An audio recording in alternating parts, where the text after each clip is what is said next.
28 février 1949. Le comité exécutif du RPF a examiné les problèmes qui concernent la défense de la France. Un communiqué rédigé par le général de Gaulle rend public ses conclusions.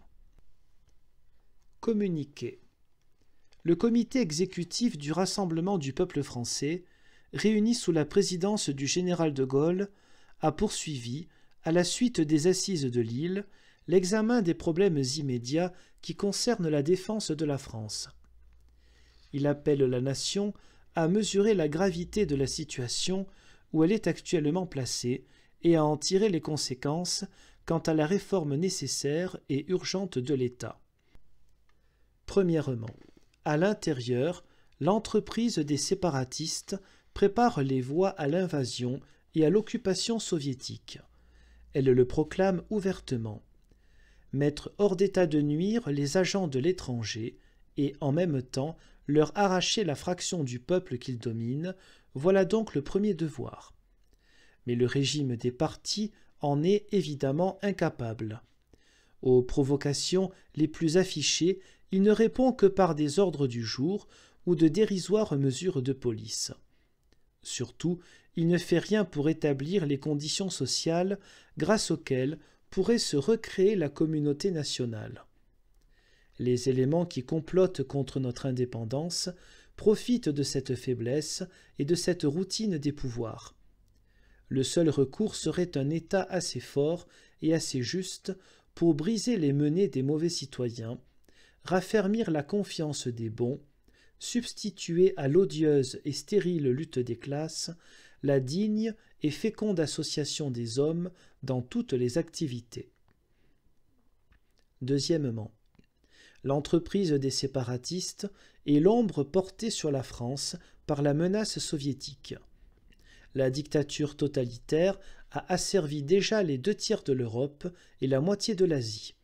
Assurément, nous ne saurions opposer à l'agression éventuelle d'une pareille masse que des moyens relativement réduits. Mais négliger de les préparer, ce serait nous condamner nous-mêmes. Il nous faut une défense nationale.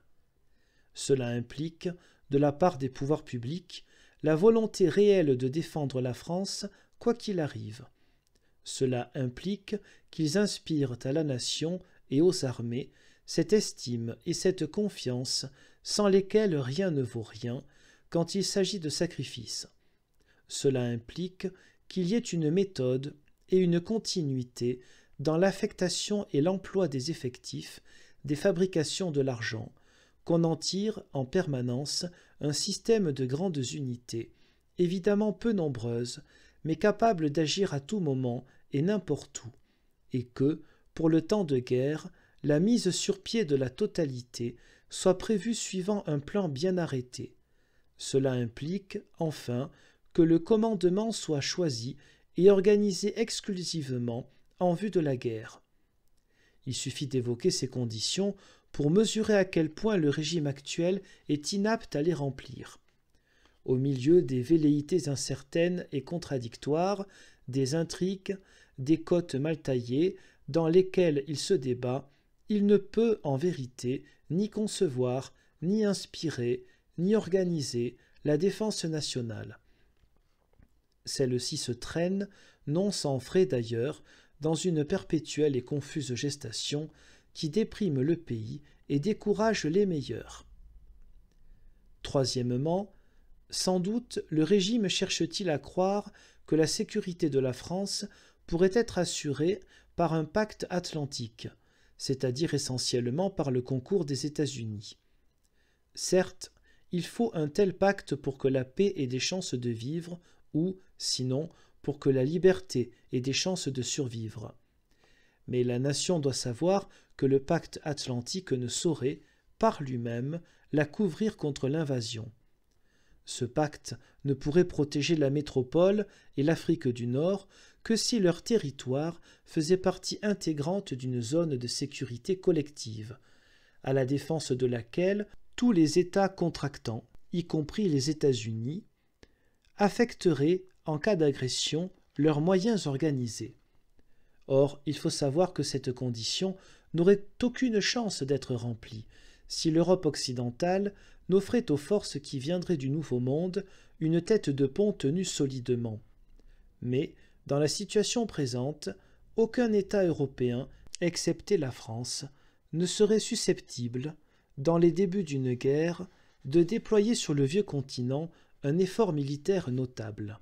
Il faudrait donc, le cas échéant, que la France voulût le faire et qu'elle en fût capable. Il est vrai que nos amis pourraient trouver avantage à aider à notre armement comme ils nous aident à restaurer notre équipement économique.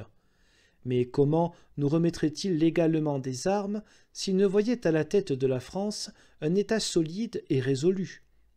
Bref, la possibilité d'un concours direct de l'Amérique, assez puissant en fait d'armement et de forces militaires, dépendrait essentiellement de ce que nous voudrions et saurions faire nous-mêmes. Le pacte atlantique vaudra, pour la défense de la France, dans la mesure de ce que vaudra la défense nationale française, c'est-à-dire de ce que vaudra l'État. Quatrièmement, en attendant, l'intégrité des territoires de l'Union française est, dès à présent, en cause. L'Indochine est attaquée du dedans, elle risque d'être, à bref délai, menacée du dehors. Pour avoir des chances d'y réduire l'incendie, il y a des conditions. Celles-là, non plus, le régime des partis ne peut les remplir en raison de ses propres contradictions.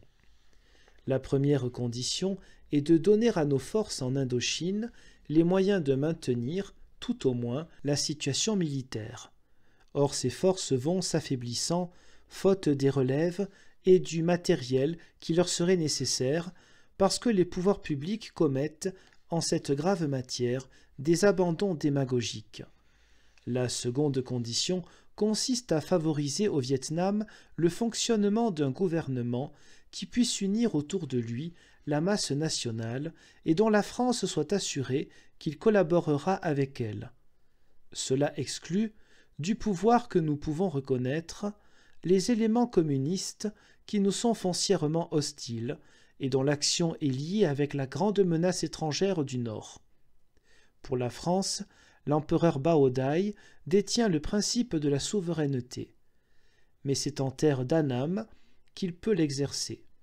Comment irait-il le faire d'une manière satisfaisante tant qu'à Paris, les pouvoirs publics demeureront, comme les partis, divisés sur l'essentiel et que leur attitude se trouvera, ainsi que leur politique, perpétuellement révocable? La troisième condition d'une solution indo-chinoise est de conclure entre la France et le Vietnam un traité réglant leurs rapports et remplaçant les traités antérieurs. Ce traité doit établir le Vietnam dans son indépendance en tant que partie intégrante de l'Union française, laquelle ne saurait avoir qu'une seule politique étrangère et qu'une défense extérieure commune, sous la responsabilité capitale de la France. En revanche, l'indépendance du Vietnam exige que ses institutions, qui ne peuvent être que démocratiques, ne procèdent que de lui-même et que les populations de la Cochinchine aient la possibilité de décider de leur destination. Mais, pour conclure valablement, a fortiori pour appliquer un traité de cette sorte, au milieu des difficultés de la situation en Extrême-Orient, il faudrait à la France un régime qui fût la réelle représentation du peuple et qui fût capable de fermeté et de continuité. Comme ce n'est certes pas le cas, il y a lieu de penser que les transferts de droits appartenant à la France, qui seraient consentis sans contrepartie effective et dans la hâte d'en finir, n'auraient pour conséquence que l'aggravation du désordre au Vietnam et la menace d'un effondrement de notre œuvre indo-chinoise. Cinquièmement, la coalition des partis qui occupent le pouvoir est, par nature, inapte à résoudre les problèmes dont peut dépendre la vie ou la mort de la France. Comment, à l'intérieur même du régime, les hommes de bonne foi qui savent cela ne le reconnaissent-ils pas? En outre, le système aggrave le danger en abusant la nation par les vantardises de sa propagande. Pour pouvoir se prolonger lui-même, il s'efforce d'endormir le peuple en lui faisant croire qu'il est défendu contre les menées séparatistes, qu'en cas d'agression extérieure, des pactes pourraient le protéger, que la paix est sur le point d'être rétablie en Indochine. Mais les menaces grandissent derrière le voile d'illusion que le régime tend devant le pays. En fait, faute d'un État qui en soit un, la France n'est pas défendue. Le général de Gaulle et le comité exécutif considèrent, au contraire, que le peuple a droit à la vérité. Pour les Français, le moyen d'assurer leur salut est de s'élever au-dessus du cadre stérile et périmé des partis, de se rassembler sur la France, d'exiger la rénovation de l'État républicain à partir d'une grande et décisive consultation nationale.